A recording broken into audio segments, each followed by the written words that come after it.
They're saying that transcription, their PR press release, they're saying it's a $30 billion market.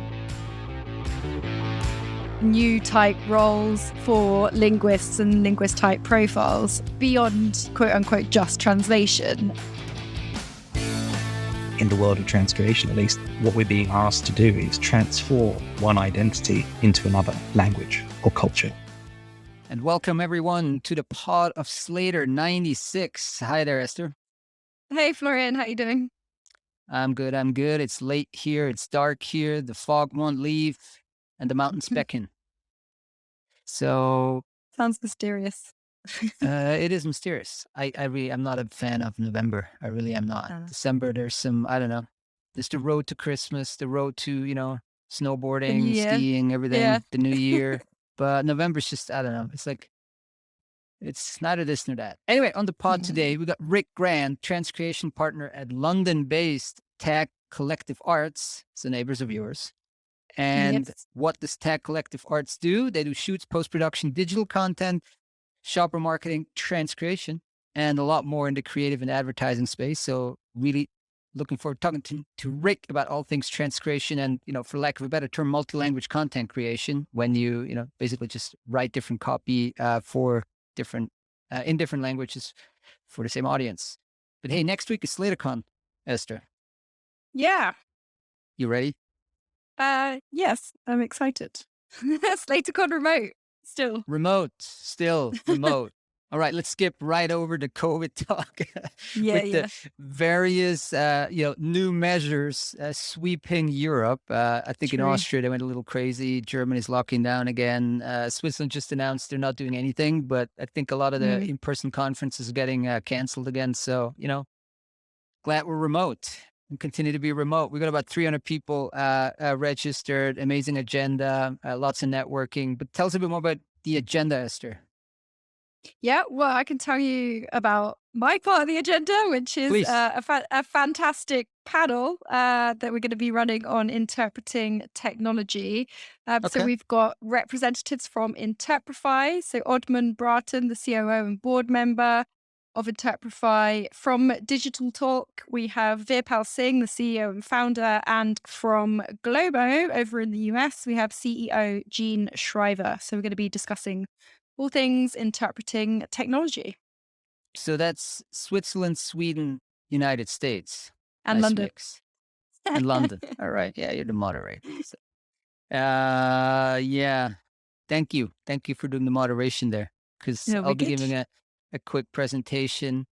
And then we got Roland Hufkens, Chief Product and Tech Officer at LanguageWire. Then the panel. Then we got Michelle Lopez talking to Andrew on LinkTech. And, how they're seeing that in 2022 and beyond. Lots of networking. Then we have Rachel Carruthers from Canva. Nice. Really, really excited that she agreed to join us at SlaterCon. We got a panel, localization scale for growth, with a couple of clients. So Bob Goodman, Senior VP of Product at Virgin Pulse, Matt Madera, Director of Web Solutions at Mouser Electronics, and then Lingo24 CTO David Michael will be joining that panel as well, together with Andrew being the moderator again. So thanks, Andrew. Some of the heavy lifting on his shoulders this time around. And then Uber's Hamid Afsari is going to talk about their journey to using MT and becoming vendor agnostic. Then finally, I love that title of that session. It's called "You Had Me at MT: A Gateway to Speech Technologies," with like a tag team. I think we had a good experience with that last time around. So Konstantin Savenko from Intento and Carrie Fisher from Subway, Globalization Services Manager at Subway, are going to give that talk. Cool. Really excited. And I really encourage you to, become registration number 301. And then let's get this up to, 400. It's going to be great. Today, just a quick summary of a couple of funding news before we head over to talk to Rick. But Verb raised a ton of money. Localize, like local eyes, the eyes to see, localize, sold to Swiss subsidiary of the Swiss LSP Star. And then you're going to talk to us a little bit more about cool language ops at big tech. Language opportunities rather than operations. That's right. That's right. Yes. All right. But first, Esther, how much did Verbit raise, the transcription company, and how much are they valued at in this latest round? Yeah, it's a great question. I mean, they raised a cool $250 million Wow. in the latest funding round, which is a Series E. And that brings them to a new valuation of $2 billion. That is a lot of money. I mean, it's a big valuation, and getting a $250 million is a lot of money, and you can do a lot of stuff with that. And they now raised a total of $550 million. So all in all, whatever from C to Series A, B, C, D, E, they've now raised Mhm. a combined $550 million, so $500 million. Capital was led. This particular round was led by Third Point Ventures. And then there's a bunch of other VCs that joined. This is I don't know. To me, it's a little bit of a surprise to see a caption and transcription company raising that amount of money at Mhm. that valuation, because we've never seen anything like this in translation and localization, which, Not yet. at least on the face of it, seems like bigger, Yeah, the bigger market. market. Yeah. Yeah. So they're saying that transcription in their PR press release, they're saying it's a $30 billion market. I mean, personally, I think it's substantially smaller if you just count the direct transcription. Who knows? Maybe they're counting all kinds of kind of adjacent language You'd services think too. so. You would Yeah, think so because they do that, don't they? They do have the multilingual component as well. So. you're right. You're right. So maybe they're counting like media lock and all this stuff too. Mm. I mean, there's got to be a big story for you or you have to craft a big story for you to raise at that kind of money at that valuation. They're also Yeah. saying they've identified 1,000 targets for M&A, kind of they say, quote unquote, a small mom and pop shops. So impressive. They're using like SaaS metrics when they're describing the business. They're saying now they're at $100 million in annual recurring revenue. And they're quoting Tom Levany, the CEO and founder, Mhm. who actually was at our most recent SlaterCon in a panel Yeah. you moderated. He was So, on hey, the man, video localization panel. Yes, that's that's right. right. That's right. So they apparently grew 6x, like 6x revenue growth over last year. So lots of impressive metrics. And they're basically, their model is also that expert in the loop model, what they Mhm. call like AI-driven automated transcription coupled with professional transcribers. Yeah, impressive. So let's see where they're getting with that kind of money. They could certainly also make a big splash in the translation localization space if they choose to do so. So will be Yeah. interesting to see where those funds will be spent Watch the on. space. Watch the space. So, quick other news, Local Eyes, Irish LSP was bought by Star7, which is a group company of the Swiss LSP Star Group, Mhm. who's in like literally it's the northernmost village in Switzerland, I think. I once Oh visited yeah, their where they're HQ, based. and in a place called Ramsen. It's like at the Mm. edge of like just jutting out into Germany in a former monastery. Their HQ is in a former Oh yeah, monastery. I It's remember quite you a unique talking about setup. this. Yeah. And so who's Localize? So Localize, started in 1997 to support Apple. And I think Apple is still one of it's probably it is their core client. They have a total of 150 people. Revenue wise, they had 18 million euros in 2019 and 18 million euros in revenue in 2020. But you see that they got ready for M&A because they jacked up their operating profit from, which is kind of EBITDA, right? So from Mm. 1.6 million euros to 3.8 million euros. So 1.4. So from 1.4 to 3.2 is like more than double, right? yeah, it depends which line you're looking at. I mean, if you look at the Oh, right, yeah. profit, then you're at Before 1.4. tax If or you not. look at kind of the more EBITDA-like line, would be operating profit is 1.6, and then 3.8. So Yes, somebody you're right. took the hatchet and some CFO and started cutting costs quite aggressively. I think their admin expenses were down by $1.5 million. Their cost of sales, which means basically translation costs or like editing costs, QA costs, down by $1 million. So prepped this for sale, now succeeded, probably got the great valuation, and the buyer gets a lean org. So good for them. And Star7 again, it is apparently is a member of the Star Group. And the Star Group is like a $200 million Swiss-based LSP. And this is their Italian, Star 7 is their Italian business. Mm. They do a bunch of stuff around kind of, they say, content and product information, probably work with some of the big Italian kind of auto companies. And so it's kind of in the tech doc space. And now with this, they're getting into the enterprise lock space. So yeah, they seem to be fairly independently operating from the mothership. And then there's some other news where like that Star 7, they apparently they raised the money via bond. Let's not get into details there. They also raised some equity a few weeks ago from a Swiss asset management firm and a fund, like quite complicated structure there. And so, if anybody wants to dig into the details, go head over to the press release. Go drown in the detail. Yeah, that asset manager in turn is owned by Swiss private bank Julius Baer. So, a lot of people want to get into the lock space here.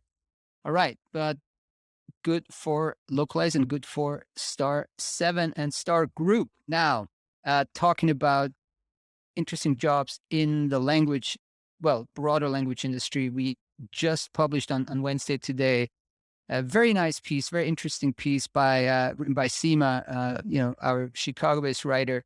What is it all about? And just give us some of the highlights there. Yeah, well, so it's exactly what you said. We wanted to look at some of the kind of interesting job titles, job opportunities that some of the big tech companies are advertising and hiring for. I mean, I think it's part of our kind of overall fixation on things like, the new type roles for linguists and linguist type profiles, beyond, quote unquote, just translation.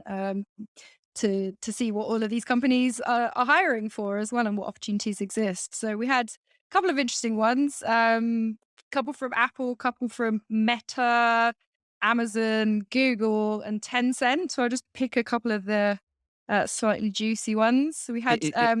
I like how the Meta still rolls off your tongue as if it was like a known name. It's like, oh, right now it's do I Meta. have to keep saying Meta brackets formerly known as Facebook? Like by this point, I'm sure. But isn't it the same thing? Like, oh, you mean like the alphabet thing? Yeah, it's like did Google. they fully rebrand? So is that the brand Facebook? You don't know. Anyway, no, all right, and I'm like purposefully avoiding getting into too much of that Facebook stuff. But anyway, when I read the article, we're calling it Meta. So apparently these jobs are advertised by Meta. Talking about Meta, let's look at one of the roles that they're hiring for, which is a market specialist, Go Markets. I mean, first of all, just generally what I find interesting about a lot of these job titles is that nowhere does it say translator or localization, or I mean, occasionally, yes, you see language in the job title, but really you're kind of having to go somewhat deep into the job description to find out that there's actually sort of a language orientated job. But anyway, market specialist Go Markets, which is a pretty cool title. This sits within Meta's scaled operations, and the Go Markets team provides support to Facebook users, I think both business users and also day-to-day consumers. And the market specialist will review potentially offensive content, help to propose scalable solutions that address, I think, the needs and requirements of users within a particular country. And they're hiring quite expansively, I think, for this type of role, particularly in Asia. Yeah, sounds like a tough job. I think so. Yeah. I mean, if you're going to be looking at all of this potentially offensive content and, some of which may be quite harmful, potentially disturbing also. Tough job. Somebody has to do it, as we know, because, it is a big problem facing not just Facebook, but others too. Meta. But this is a job for whatever. Meta, Facebook, Meta. Yes, another job, also revolving around trust and safety, that Google is hiring is a market responsibility specialist for YouTube. So they say the market responsibility specialist needs to be able to read and write fluently in at least 2 languages, hence making it somewhat of a language-focused role. They want to help YouTube to understand some of the regional and local trends and risks, they said, to help enforce policies across video content. So it's sort of similar to that, similar in tone and in focus to that previous role we were talking about, because the trust and safety team wants to make the website a safe place for users as well. And a lot of that is kind of language orientated as well. And then we got one from that actually does have localization in the title, from Tencent, the Shenzhen, China-based social media / gaming giant. They got a bunch of other things. They own WeChat, the like ubiquitous app in China that's like the super app. Anyway, so Tencent's looking for a senior localization manager, and that person needs 10 years of loc experience and expertise in broader aspects of cultural localization, publishing, and marketing. So 10 years. If you don't have 10 years, don't even bother to apply. And then they have some other roles like marketing operations manager, which requires excellent language skills. I think there's two things that are worth noting here from this is, I mean, on the one hand, again, we just tried to highlight the really breadth of opportunities there is for linguists and translators after they graduate, or after they have 10 years of experience. Just kidding. After they graduate, people with this kind of, translation, with a translation degree, with translation experience, there's so much more out there beyond the translation. That doesn't mean translation isn't great. It just means there's all these other opportunities that these big tech companies are hiring for. And then, of course, there's other companies below big tech that are smaller that they're also needing some of these people and professionals. And the other one is, it's interesting how these companies tend to you get the feeling that some of this could be outsourced as well. Right, some of these services, but they're hiring direct. So there's this kind of outsourcing comes and goes in waves. Like sometimes you outsource certain parts, other times you choose to insource and insource or have it very close to your chest as the company. I think right now I don't see a clear direction. I think if they can outsource certain parts, they certainly do. But I think also if you're an LSP, you could look at some of these jobs and maybe put together, an offering that you could pitch these companies for taking some of that work outside, right? So true, interesting, and definitely worth the read for anybody who's in the industry. But now we're going to something that's quite core, but not translation. It's transcreation, multi-language content creation. We're going to talk to Rick Grant about all things transcreation. All right, see you in a bit.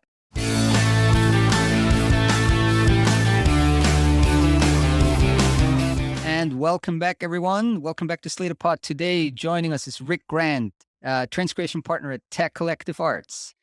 Rick, we always ask people where this podcast finds them. What country, what city? This one's easy. And somewhat boring, perhaps, in a manner of speaking. London, United Kingdom, but I am in Soho, I am in the West End. It is arguably a little bit rock and roll here in the headquarters of advertising in London. So, I don't know, maybe it's not so bad, even if the weather is a bit on the dreary side. I think it could be worse than Soho, London, UK, Could be worse. If the risk of becoming politically incorrect, we could stretch that a lot further, couldn't we?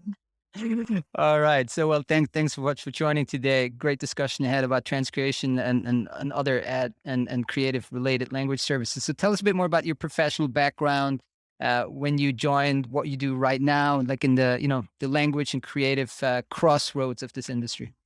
Absolutely. I'm going to feel really old by the end of this, I'm sure. So my background, my potted story, let me see. My background, obviously, in languages started with, probably when I was a lot younger, when I was a kid, and I had an idea of foreign cultures and foreign climes, and the idea of venturing to the other side of the world. I didn't want to believe that just because the golden age of exploration clearly passed in the 1920s and 30s, I didn't want to believe that it wasn't possible to explore, to go further.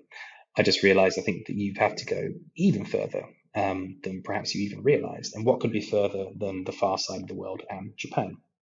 Wow. And that was kind of what drew me out to Japan. So I studied Japanese at the University of Central Lancashire in Preston, and Nagoya University of Foreign Studies in Nagoya in Japan, just like the Birmingham of Japan, the fourth largest city out there. And came back. After graduation, I then began working for a specialist Asian language translation agency called Asian Absolute, who are based over in the City of London.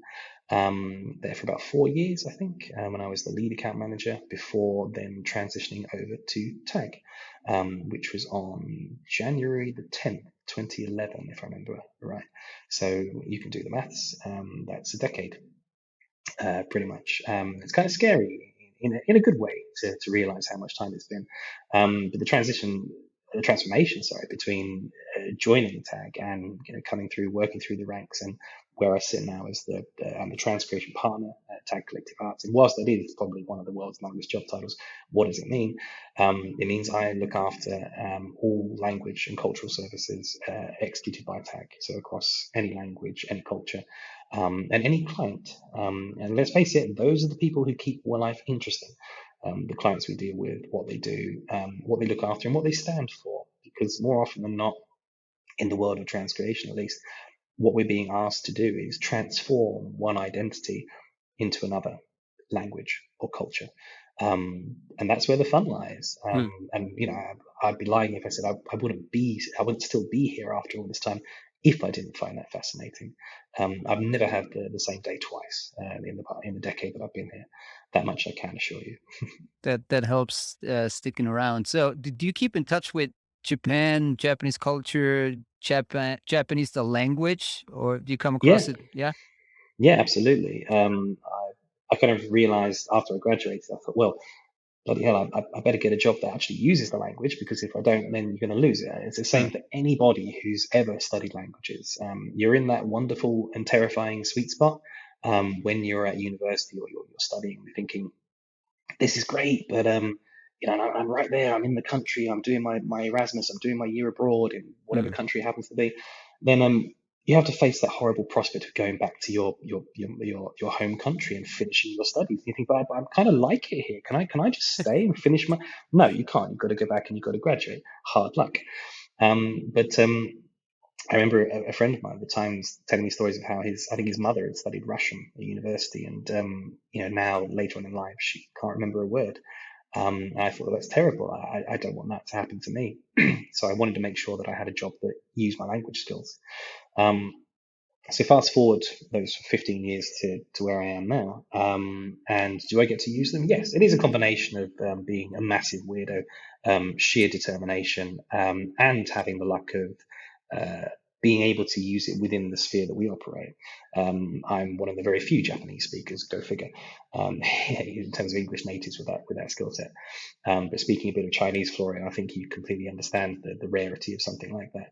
So I do get to use it in reviewing copy, assessing creative, assessing the efficacy of creative, and a lot more on the cultural side of things. Japan is a very weird and wonderful place, as I'm sure those of you listening, can attest if they've been there. They do things differently in Japan, for sure. And assessing the cultural points that might steer a campaign or a creative to be better, to respond better, to make sure people actually resonate with it. That's the fizz, that's the sparkly stuff. What is really kind of cool. You feel that you are at the cutting edge of advertising, the confluence where advertising and language meet, and that's kind of where I primarily get that. And emails, I deal with our colleagues. We have an office in Tokyo, so I quite enjoy emailing them. It certainly keeps my formal Japanese in check, which is a bit of a beast, especially if you're not using it on a regular basis. But aside from that, massive fan of heavy Japanese rock music, which, given the visuals, I suppose that won't be a surprise at all, then, will it? Rock on. Very nice. Yeah. Interesting. And can you give us a bit more background then to Tag Collective Art? So, I mean, you've got this specialism in the transcreation space, and then you've also are offering a wider range of services. So, what are some of those, other services? And what do you think, or what do you identify as some of the most important client segments for you? Yeah. In terms of services, I mean, Tag Collective Arts is a hotbed of creative production expertise and, let's face it, a bit of swagger. If you're going to do something, you've got to make it look good. And that's kind of the words over the top of the entrance as you walk into Tag, really. It's all about the amplification of creative production. So you'll have agencies, you'll have clients who come up with ideas that could change the face of a particular sector or sphere, or the particular advertising that they're working on. But if those ideas are unqualified, if they're not amplified to the right volume, the right size, the right color, the right smell, taste, and flavor, they can fall flat.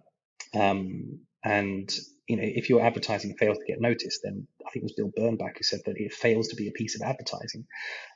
So Collective Arts is the house of all of those specialist skills. So we're talking copy origination, creative development, post-production, visual effects, voiceover, and digital amplifications, because we've got a whole variety of different media formats.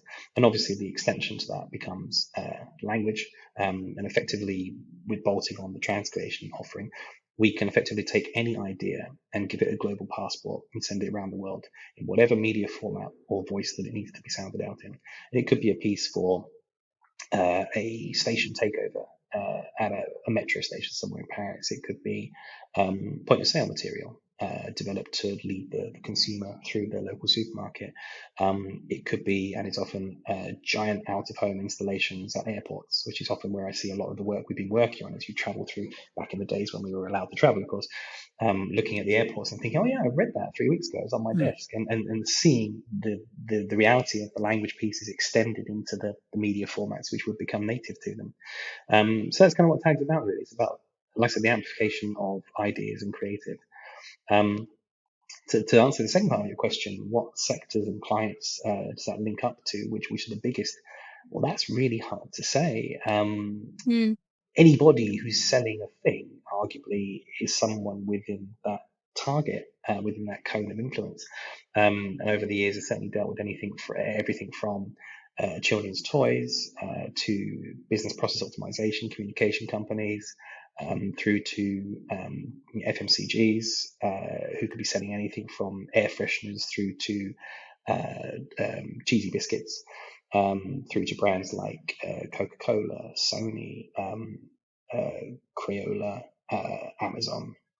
It runs the whole gamut. And that easily kind of moves into the translation sphere as well. You've got obviously technical translations which are required. That could be anything from legal to petrochemical to pharmaceutical. The trick, I suppose, is when the translation starts to veer into a horizon, is when you've got those elements where it still needs to sound a certain way, it still needs to be appealing, it needs to stand for something. We're far beyond the point of the odd doldrums of the 1990s, where websites were placeholders in many ways. I think if you looked at, I don't know, pick on a brand now and hope that they don't come and shoot me in the night. Caterpillar, who made boots, I imagine that maybe their website in the early 90s was very little more than just a investor relations, contact us, these are our offices. It didn't really tell a story. Whereas, of course, as you guys and everybody knows very, very well these days, it's all about the experiential. And whilst I'm happy to say that bricks and mortar shops and stores are still a thing, and we all very much enjoy walking into them and being treated like a customer, a prospective one. It's the digital stage where that needs to be all the more apparent. You need to have that experience of walking in, being spoken to. Hello, sir, would you like to sit down? It's that experience you need to have with brands, because people are fickle. Let's be honest. Buying their loyalty is really, really hard. And you need to be convincing, but you've also got to be genuine. And there is a very fine needle between those 2 points. And if you get it wrong, people will ignore your brand. I mean, look at what YouTube's done. Was it this week alone where they've removed the visibility of the dislike button? It's still there, and you can press it, but you can't see. Versus the likes and dislikes of a video, you can only see the likes because everybody likes everything. I hadn't noticed that actually. I have to check it out. Yeah, a friend of mine told me that. I hope he wasn't lying, but but you can see that you're filtering the negativity, and people. You see a video of something, some kid doing an amazing football trick, and somebody's disliked it. And you think, well, why are you doing that? Are you seriously disliking it? But some people do it just because they can be contrary. Therefore, if Trolls. you attach, trolling. They see me trolling, they hate it. And if you continue in that vein, then people will start disliking things for the smallest little comment or something that they don't like. And if your brand equity is attached to that, it's practically putting a gun to your own head if you're not careful, if you're not clever about the way that you approach it. So that lesson, I think, is equally applicable to any client that operates within that sphere of wanting to stand out yet still fit in. Mm. And then when you're thinking about delivering some of these or one of these services, I mean, it seems pretty challenging to try to find the right people with the right skills for all of these different global campaigns. Yeah. I mean, what's your approach to recruiting, first of all, the right people, onboarding them and then nurturing that talent once you've got it, both for full time and also the freelance transcreation talent? I think on both sides of the fence, the answer would be carefully. Mm. There's no rushing into this. The right writer and the right personnel as well, the right staff, they're worth their weight in gold. Because certainly more with transcreation, and we are first and foremost a transcreation house. That's our bread and butter. It's where we came from back in 1989. It's about the fact that transcreation is not a product; it's a service. And like the bricks and mortar stores, you want people to feel like, like I'm going to pick on you, Florian. So Florian, welcome, come in, have a seat, sit down. Tell me about your campaign. Tell me about your creative. We're going to go on a journey. Don't worry, we're going to get there in one piece. Not going to be stumbling over the finishing block with oil and bits of metal, kind of debris dropping in the road. We're going to make it in one piece. We're going to make it real smooth, almost like Buzz Lightyear, like falling with style. That's kind of how we're going to do it. But you've got to engineer the situation to get there, and you couldn't do that without the right people. So the linguists, our copywriters of our network of people, which we have over 4,000 globally, how do we pick them? How do we find them? Like I said, carefully. So we have a wide network to listen and to see who's available, who's out there. But it's also the testing. Just because a writer or a translator is interested in doing transcreation, it's not just to say that they can do it. It's not to say that it's their thing. It's like saying that anybody with fingers is a writer. Well, no, you can hold a pen, but it doesn't necessarily mean you should be doing so. It's like everybody's a photographer because they have an iPhone and an Instagram account. It doesn't necessarily mean that that's the answer. So we have tests in place to test the ability to translate and the ability to transcreate. Some of them just require a chance, and they can open up more and get more used to the approach, which is probably the biggest divider between what creates transcreation and what constitutes it and what doesn't. I've certainly been to enough lectures that I've held at universities where people have said, "Oh, I think transcreation is just good translation." Okay, well, there is a difference between these things, and that does require jumping down the rabbit hole a bit in order to get there. And the same thing, methodology, the mentality applies with regards to staff. We need creative, flexible thinkers, people who get excited at the idea of how an ad might travel. A good litmus test is once you've been involved in transcreation, your tube commuting journeys will never be the same again. Why? Because you're looking at the adverts and you're thinking, well, that wouldn't work. That wouldn't work. That could. And then your mind starts jumping to how you would adapt these things and how you would transform these things. I could do an option. Maybe I could do. And that kind of curiosity, it never really goes away. As someone once said to me, if you employ creative people, you own them full time. Their jobs don't stop at 9 to 6 or 9 to 5. Their minds are always working. I get most of my best ideas in the shower. Their minds are constantly ticking over, thinking of maybe this. Even when they're idling, it's still there. So with those creative individuals, those are the ones that you really want to attach to the transcreation discipline. Project management, of course, is key. You need to have the backdrop of that. You need to understand localization at a basic level. You need to understand cap tools, what they are, how they function, when they should be used, when they shouldn't be used, and all of the good stuff you'd expect any solid translation manager or translation project manager to have under their belt. But the key thing is the sparkle. It's the curiosity. It's the drive to go, "Ooh, I wonder how that." Yeah, okay, come on board. Let's show you how it works. On the profile of those trends, I think we shouldn't call them trans creators, but the people that the experts that are producing the transcreation, do you get them mostly from? Do they have a copywriting background? Or are they translators that have a knack for this? Is there, or is it just very kind of varied, the type of backgrounds people have?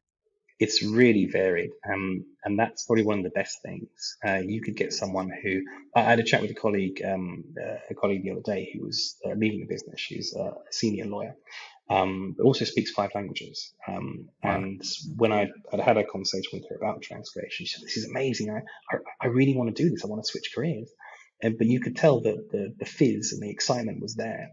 So even though someone's got a hardcore legal background, they really know their stuff in a very, what is admittedly a very dry kind of science in terms of language adaptation, it doesn't mean that they can't be creative, Hmm. but they've got to have the appetite for it. So similarly, we've got writers who have come from long copy translation. They've been doing it for 10, 15 years as a freelancer. There are others who have worked agency side. There are others who have worked client side. You might be someone who's in the Czech Republic and you've worked agency side, as a creative, a midway creative, and you think, I really enjoy the manipulation of copy into language and taking concepts and bringing them through. You think, you know what, I'm going to go freelance. I'm going to do that. That's my thing. That's what I enjoy. And those are the people, generally speaking, who come to us and say, I hear you specialize in transcreation. I kind of like to do a bit more of that. And then the testing and so on begins. And we get quite a clear steer quite quickly on who is up for it, who maybe needs a little bit more training. Because hell, I'm not expecting anybody to walk in the door and understand it. Otherwise, they'd have my job.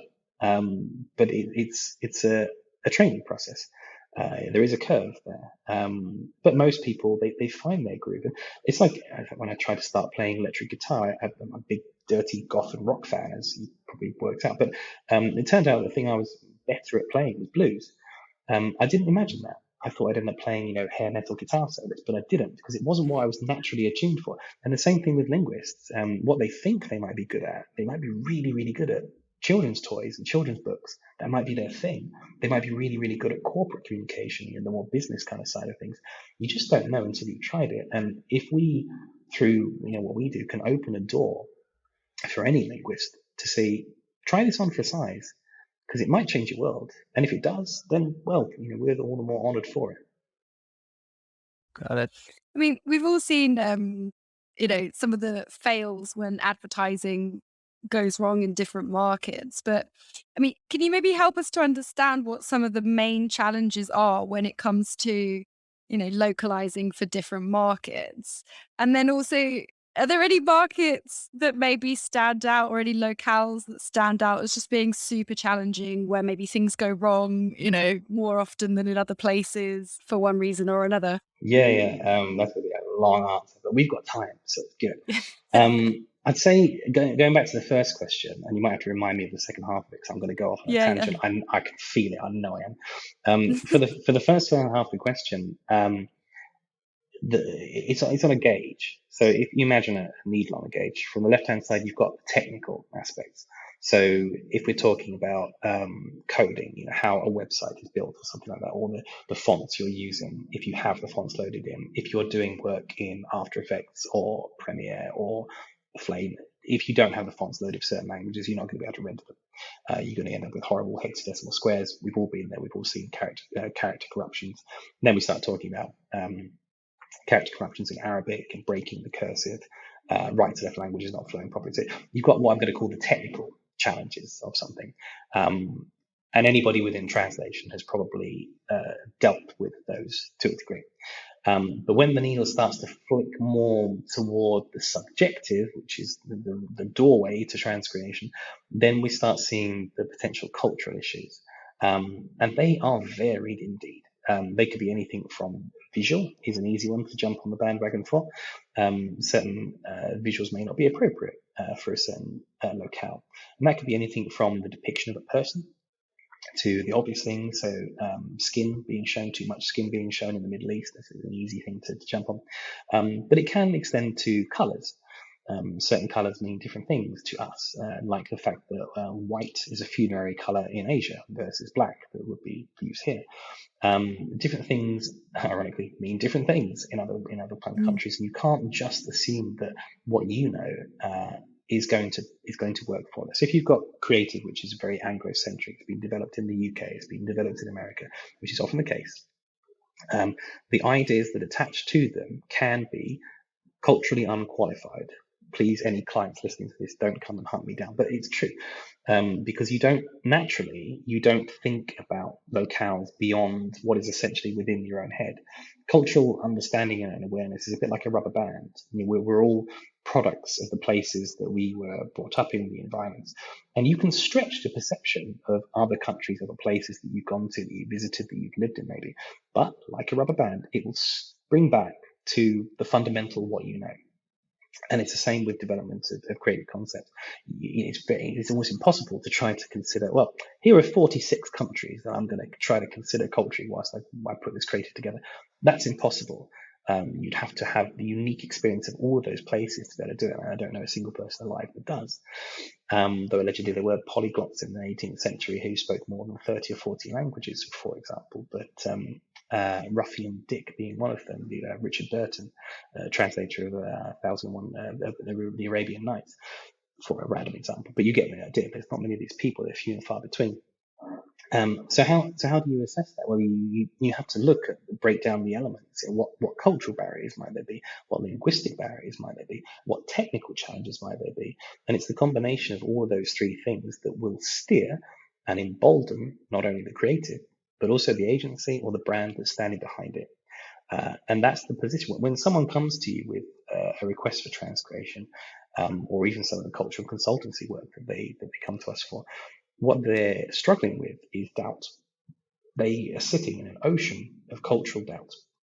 If I am going to pick on you, Esther, so if I give you a section of Arabic text, I imagine you're not an Arabic speaker, neither am I. Sadly not. And if I say, okay, right, here you go, now put that in InDesign, you're terrified. You don't know what you do. You're like, oh, I know that it's right to left, and you'll be as careful about it as you can be, I'm sure. But it represents doubt. And what we deliver through transcreation, through cultural assessments and awareness, is confidence. Then they know that when they step into whatever sector, whatever part of business that they're looking into, however well regarded their brand is or however new the brand is, they can do so with the confidence that they didn't have before. And that's worth more than anything, if they can understand it and if they're willing to go the distance, because it is a journey. When someone asks you for transcreation, what they're really saying is, could you write this the way that I would write it if I have the time and money to do it myself? And the answer to the question is yes, if I get to know you. If we get to understand you, how you write, how you speak. If I want to write how Florian writes, if I want to write how Esther writes, I've got to get to know you. And it's the same with any kind of linguistic and transcreation approach. So I feel like I've diverged quite a bit from the original question. You might need to rein me back in. The second part of the question was just maybe if you can, and if there are any locales that stand out as particularly challenging places for one reason or another. Yeah. Unsurprisingly, the more esoteric the language and cultural combination, the more of a leap of faith creative will have to make if it's going to travel safely in those places. So, and that's not to say that adapting for the French market is easy, because it's not. Those of you who've ever dealt with the ARPP, the French clearance regulatory body, will know that they have very strict restrictions on what you can and cannot show. To the point that, for example, if there were books behind Florian right now, there might be some on the desk behind him. If this was a TV shoot, then those books over his left shoulder, all the titles would have to be airbrushed out, because that's the requirement according to the French regulatory law, because you can't be seen to be encouraging reading of certain materials, because then it looks like you're suggesting something and it becomes subliminal. But this ties into the world of clearance. I am actively suggesting to read those books, though. Right. Well, as long as that's your advert, then that's okay. But every country has its own regulatory body of clearance. Some are stricter than others. So again, in France, if you were showing alcohol, if this was a rum and coke, it's not. It's tea, I promise. But even if I'm selling a rum brand, as soon as I sip from it, the IRPP says no, because that condones alcoholism. And that's an absolute no-no. So there's lots of weird kind of things like that within the world. I'm talking specifically about broadcast clearance here, so getting adverts in TV pushed through the system. But if we kind of rewind that a bit and go back to countries where things are tricky, it's the ones you might expect. The Middle East is always going to be a bit tricky for a variety of reasons. And I don't just mean if you're advertising, if you're trying to advertise alcohol, if you're trying to advertise cigarettes, which is a dark industry, you can't advertise as directly as certainly was the case in the 1980s. Other markets are challenging not only from a cultural perspective, but because of the, how can I put this politely, how fastidious people can be about the language itself. Some of the high context languages have a lot more subjectivity to them than others. They're a lot less straightforward. So there's a lot of linguistic hidden context. And via systems like back translations and rationales, you can see these. But if you're the head of marketing for Central and Eastern Europe and you only speak a handful of the languages, how are you going to assess Greek if you don't speak it? And this is where back translations help, but they doesn't give you the flavor. We all on this call, hopefully all the listeners understand that language always mutates when you take one phrase to another. Even the simplest of things, something moves because languages are not neat. They're not one-to-one exchanges. Sometimes you do get the sentences which are exactly the same, and that's great, but they're usually the exception rather than the rule. So something always shifts and moves, and it's the way you represent that. And transcreation, I suppose, in that aspect is the art of demonstrating why that, not only why that is the case, but why that needs to be the case. If I pick on Nike as an easy example with something like Just Do It, what is it? Well, it is not a good example of English grammar, is it? Because it's not the subject of a sentence is missing, is gloriously absent. But what it is energy. It's aspiration, it's inspiration, it's a way of life, it's a methodology. It's, hey, why are you sat there on the sofa? Get out there and do some sport. It doesn't matter what it is, whether it's tennis, lacrosse, or karate, go out there and do it. So it's about capturing the energy. So if you were to do that in Italian and do something like Nessuna scusa, no excuses, does that say just do it? No. But does it communicate the energy? Yeah, it does. Does it sound like something? Does it smell a little bit badass? Yeah, it does. And that's exactly the kind of energy that brands are looking to kind of latch onto. How much you can unleash that and really open the taps in a given locale, that depends on a lot more factors. How warmly does that culture speak about its advertising? Do they shout? Do they whisper? Do they want to change the status quo? Because because other advertisers might be speaking at this volume, it might mean that you want to break the ceiling and do something different. But that comes at a risk and a potential reward, of course, but it's also a cost. So the further we go down the rabbit hole is the deeper this whole thing gets, and becomes a lot more convoluted, complicated, but also by dint of association, interesting. And that's where we'll kind of get quite excited. Oh, but what about, and then we can begin to explore that with the client if they're willing to go the distance. Yeah. I mean, thinking about exploring it with clients, and I wonder, the sort of level of education almost that you're required to do in terms of, helping clients to understand exactly what it is that you're going to be doing when you're transcreating. I mean, so how do you communicate that? Do you find that people get it from the offset, and especially if they've never really even dealt with or heard of transcreation previously? Some do, some don't. Some will and some won't. Our tagline in the distant past was "We get it." Go figure. And certainly a big chunk of my job is helping clients get it. The best clients that we work with are the ones who are willing to stand up and say, I don't know what I don't know. Please show me the way. And those are the ones that tend to make steadfast allies quite quickly because they're willing to say, I don't fully understand this. I know it's important. How do we navigate this world, even knowing how tempestuous it can be? And that's where we begin to embark on that journey. So we go through it carefully, slowly.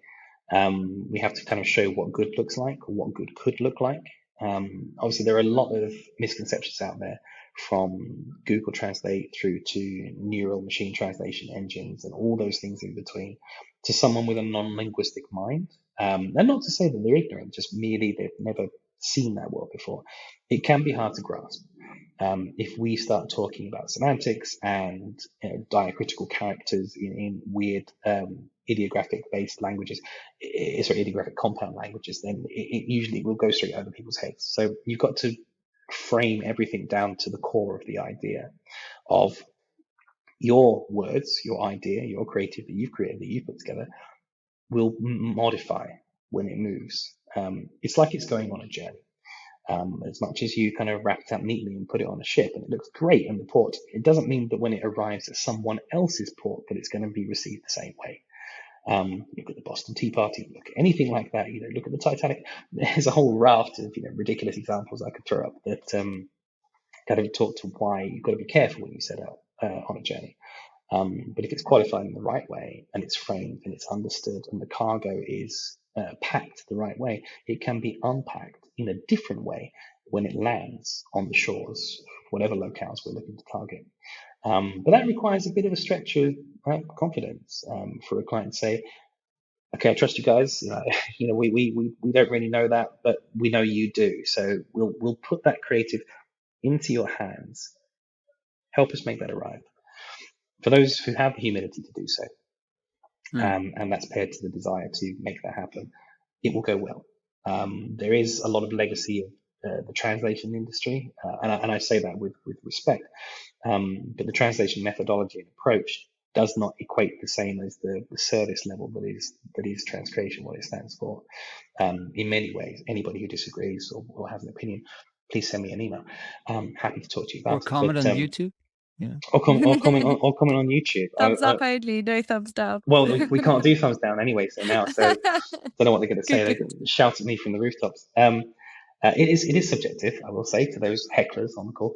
But it's how, like I said, it's how you manifest that. It's how you frame it.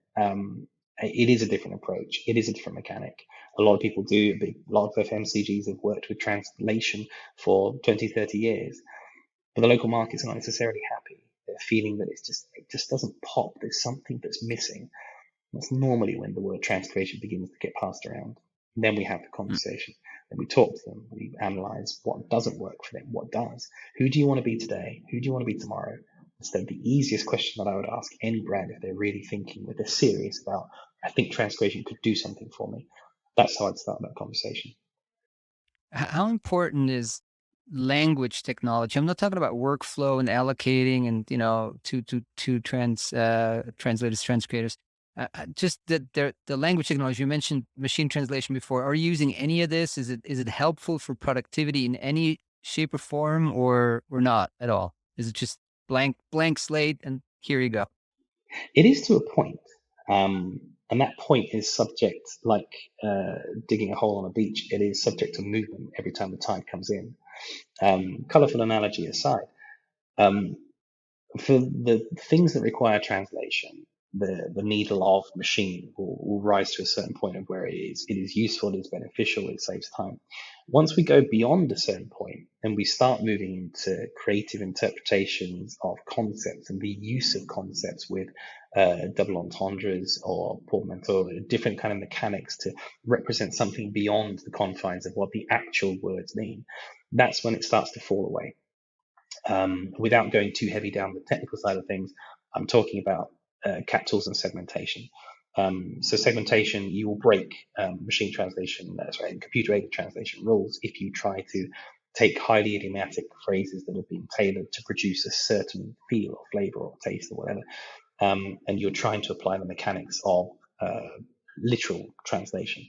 And segmentation and translation memory, unless you're locking everything within a bespoke glossary and linking it down by phrase by phrase by phrase. The thing is, the play on words that we use in conversation or even in advertising, in the context of what they are attached to, it's fine. But if you try to pre-populate a document with a set expression to let the cat out of the bag, maybe you're selling some kind of service where you're delivering cats to people who want new kittens and they come in special bags. Don't, because then the RSPCA are going to come and shoot me. But for the sake of a linguistic example, if you did so, that phrase, the cat out of the bag, has a lot more meaning than the original phrase would.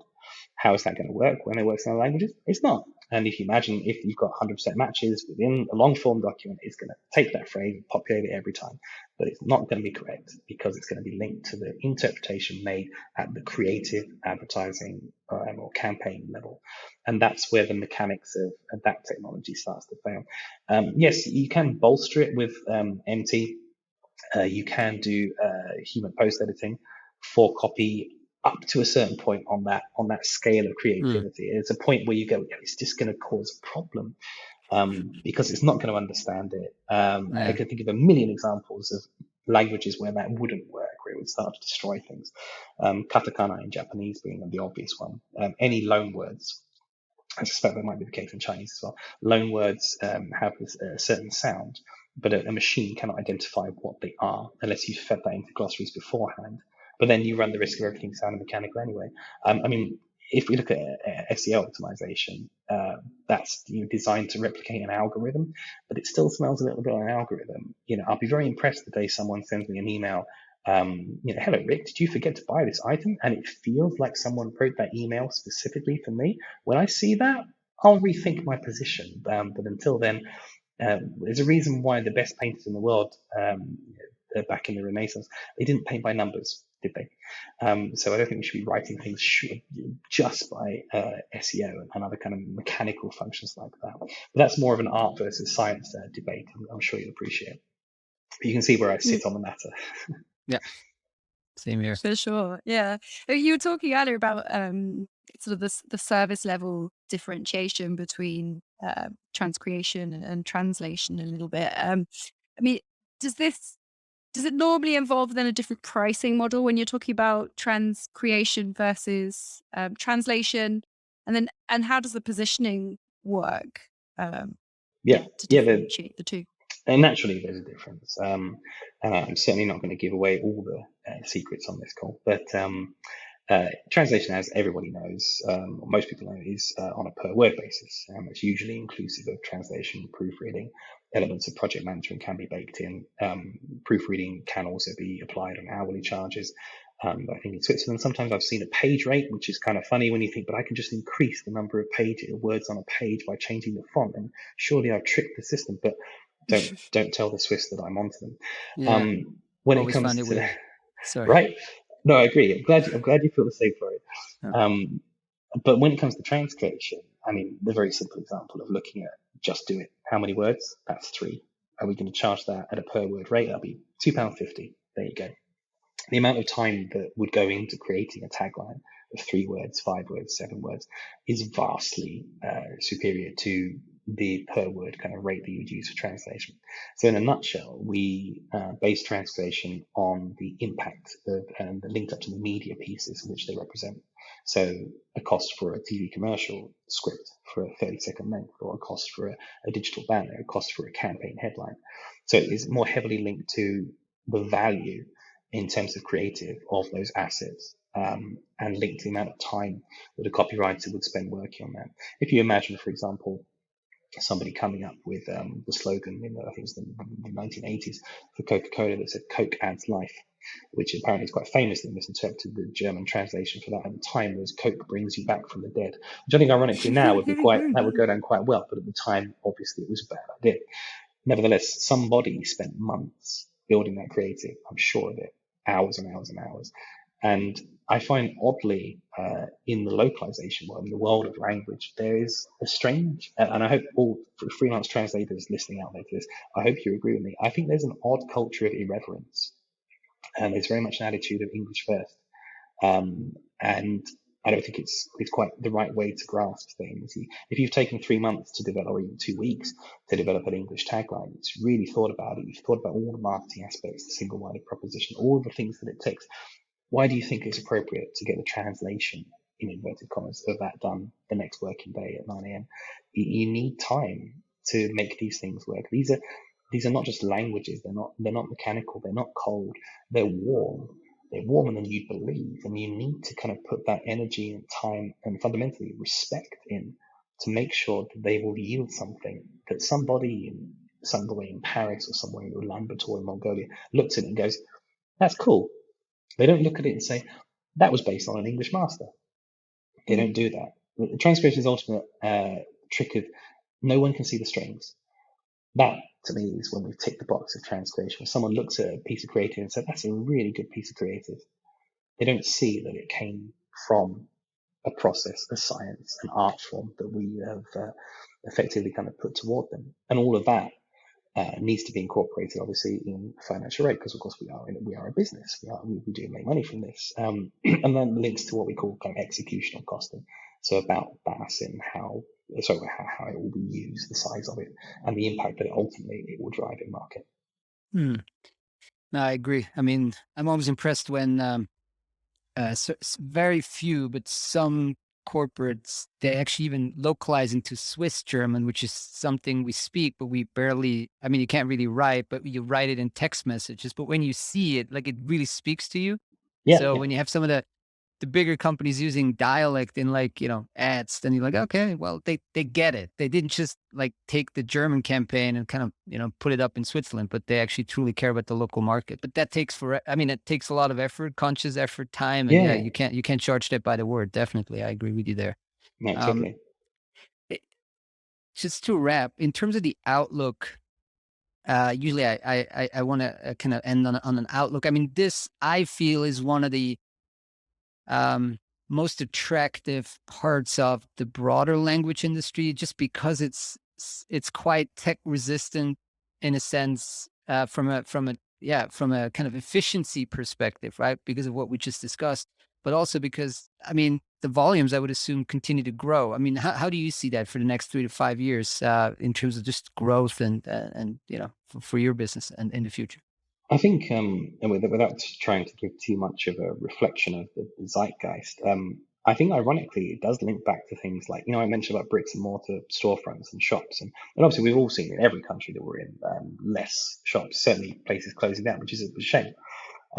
However, what everybody's looking for in life in general is a sense of personalization. You want things that are made for you, text made for you, your shoes made for you, your coat, your jacket, all of these things, the house you live in, the things, the books that you have on your shelf that have no titles now, Florian. Very sorry about that. Everything's about the bespoke. And every brand that is advertising that has got more of a digital footprint than certainly than they have in the past, is all about that personalized experience. Like I said before, people, it's not really good record for mankind, is it? People are fickle. And they want to, and they need, in a way, to feel like they are being catered for, but not pandered to. And that's a dangerous kind of difference. It's very easy to mess up. So with the proliferation of digital media formats moving into a brighter light than perhaps they were before, sure, they existed, but they were not really rivaling things like television back in the day. Now it's a different story. And what was once considered, like I said at the beginning of this chat, a placeholder for copy, simply a tick box to have your name on a website so people can go and research it, now is the digital storefront to your shop, which is the conduit to the personalized experience that every consumer is speaking. We, myself included, when I latch onto a brand I really like, yeah, of course I read about us. I want to get closer to it. It's a natural human instinct, no matter what it is, whether it's our partner or the food that we eat. You tend to, or maybe it's just me being incurably curious, but you tend to want to get a bit closer to it. So as a result, you look for places where that story is broadcast, is illustrated, which naturally turns to digital content, media. And I don't just mean social media. I mean just general content in general, out there that's on websites that are easily accessible to everybody. They are the footprints and the fingerprints of the things which are intangible that we still want to get our hands physically upon. And therefore, that needs to link very, very, very closely to the transcreation experience, because people want that copy, that website, no matter what it is, no matter how expensive it is, they want it to feel genuine. And tapping into that sense of genuineness is the key to unlocking, well, responsibility, reliability. People will then buy more into brands because it feels like it means something. It doesn't feel like you said, Florian, that they just localized it into German. No, look, it's in Swiss German. Somebody has made an effort. Somebody has cared about this and loved it, and they presented it in front of you, and it makes it all the more appealing for that. So I think what will be more interesting in the next couple of years, apart from the tech side, of what happens within neural machine translation and the kind of neural learning in that sphere, will be one aspect entirely. But looking to the other side of creative and where creative is deployed, you'll get brands who in the past were more functional, who will become more tactile. And as a result, they will demand the result of transcreation in their language content. Will they be willing to pay for it? And I don't just mean in terms of money, I mean in terms of time. That's another question, more of education point for me sitting on a call with a client, I suppose. But if they want it, it's there, but it doesn't come cheaply. And, I tie it back to the respect that we must have for linguists, copywriters, translators, whatever you call yourself, interpreters as well. You guys are in this as well. You care so much about transmitting not just information, but an experience, an idea in whatever format that you work in. That needs to be paid for. And I think it's been a little bit of a long time in the industry where it hasn't really been given its due. And if we need to bring that under the auspices of the umbrella of transcreation to get more of an understanding there, I'm happy to lead the charge. but I think it's important. And for anyone who's gone out of their way, gone to another country and throw themselves in the deep end, learnt a language, learnt a culture, learnt the way people think, and spent all those years of effort trying to do so, I think it might be time that now they get a bit more respect than they were given before.